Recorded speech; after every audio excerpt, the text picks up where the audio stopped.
Hi everyone, this is Dr. Devin Barley from Greenwich Chiropractic, and we're talking a lot about arthritis in this video series. Arthritis can really happen anywhere, and specifically osteoarthritis, because it's the wear and tear that we put on ourselves as we go through life. This image is showing what's happening in a cervical spine or your neck. And you can see some nasty bone spurs coming off the front here. Your body is smart, so when it feels additional pressure, it says, well, I have to create stability. What's the strongest thing I can make more of to support me? And typically that's bone.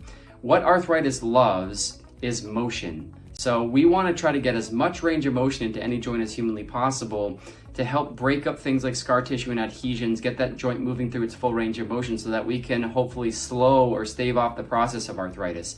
So here are 3 things that you can do and a couple different joints that will help with that motion. The first is in your neck, right? We're seeing the neck here.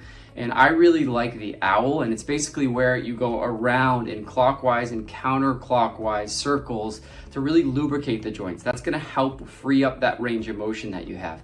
These isometric exercises going side to side can help, but a lot of times we wanna lubricate the joint by getting it to go through its full range of motion. If you have arthritis, when you do this, you might hear a lot of clicking, cracking, popping. It's typically called crepitus, and it's a good sign that you might have some arthritis in there.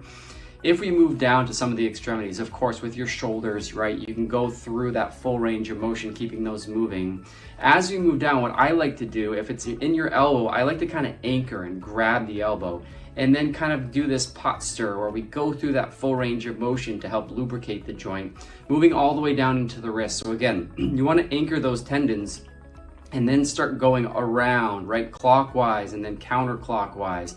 And again, through this, you might be hearing clicks and pops, and that's a sign of crepitus, which is, the ligaments that kind of hold those bones together, rubbing over bone spurs, things like that, arthritis that's happening in there. But these are really good ways that you can do, honestly, throughout the day to help lubricate those joints and alleviate some of the discomfort that you're having because of the arthritis.